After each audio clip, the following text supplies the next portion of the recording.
In the College Board Provided Stimulus, Eloise Covell, A Small Measure of Justice. She states, I try to do the right thing.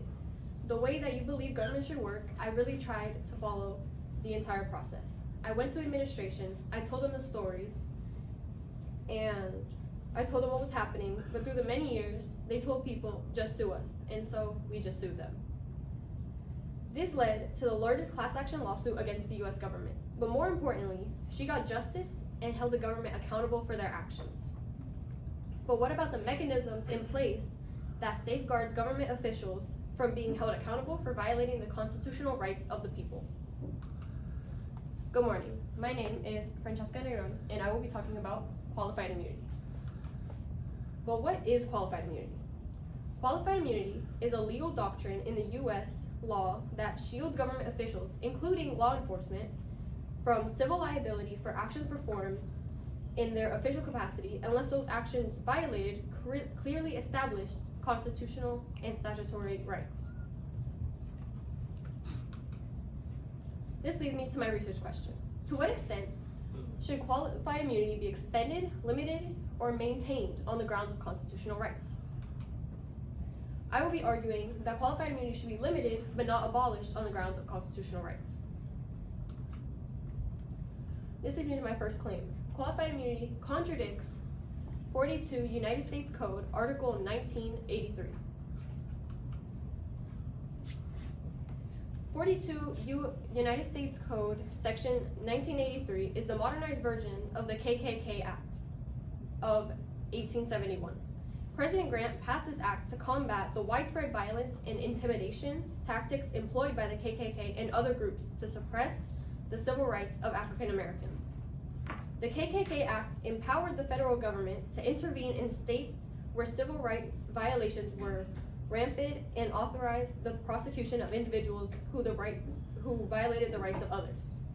42 United States Code, Section 1983, built upon the foundation established by the KKK Act, reinforcing federal authority to protect civil rights and hold the government accountable.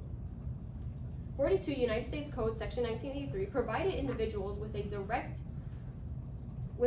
cause of action to sue state and local officials in federal court for violations of their constitutional rights under color of law.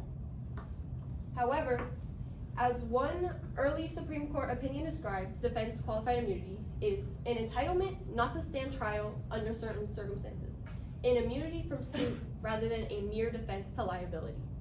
This presents the idea that qualified immunity is only used by the government officials when they know that they did something wrong, not to prove that they were innocent. This is used more as a loophole rather than to show what they did was clearly stated, so they thought it was okay. For example, in the case of Ramirez versus Guadarrama, two police officers ignited a man by tasing him even after they saw him douse himself with gasoline, when warned, and I quote, "If we tase him, he's going to light on fire." He said he was going to burn down the building and himself, and when they tased him, he lit on fire, and several days later, he died in the hospital. The cops, however, were granted immunity in the civil trial, even after they knew it was clearly wrong and that they were going to kill him. My next claim is, as more Supreme Court cases change qualified immunity, it makes it more powerful than 42 United States Code, Article 1983. As you can see in this graph, after 2009, where a Supreme Court decision allowed lower courts to decide whether it is clearly established or not established, as you can see, there is not very many cases where they couldn't decide if it was established or not established. As time went on, and as later, from 2017 to 2019, the question of excessive force is ignored and no prior precedent establishes the force used as unlawful, meaning that there was no other cases like these cases that established that it was lawful, so they were granted qualified immunity. Also, as you can see, the clearly established force that it was clearly established lowered from 55.6% to 43% as time went on. My next claim is the two-prong analysis presents a formidable hurdle to overcome qualified immunity. In the case of Corbett versus Vickers, they granted immunity to a deputy sheriff in Coffee County who shot a 10-year-old child lying on the ground while repeatedly attempting to shoot at a dog that wasn't presenting any threat. Since there was no prior case law involving the unique facts of the case in which a child was accidentally shot by an officer trying to shoot something else, he was granted qualified immunity. Judge Charles in this case stated, because no competent officer would fire his weapon in the direction of a non-threatening pet while that pet was surrounded by children, qualified immunity should not be protected to Officer Vickers. He's showing that he should have known that that was not the excessive force that he should have used with the children present around in the family to a dog that was not threatened, and it should have been established that that was beyond the excessive force needed. This leads me to my conclusion. Qualified immunity instills more distrust between the people and law enforcement, and qualified immunity works as an escape from liability for law enforcement who violate constitutional rights.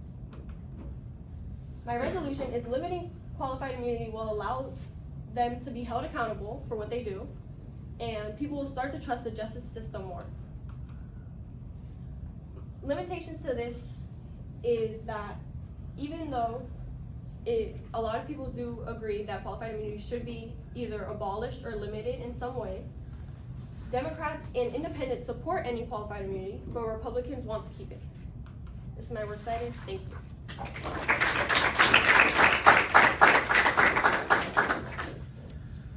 All right. Was there evidence that you gathered that you didn't use, and then if so, what was it, and why did you use it?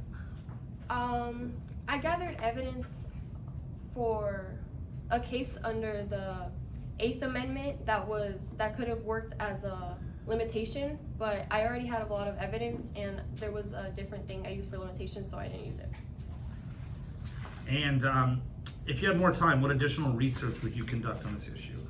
I would have done additional research on different amendments, because as much as qualified immunity is specifically mainly in the 4th Amendment, it also affects the 1st and 8th Amendment as well.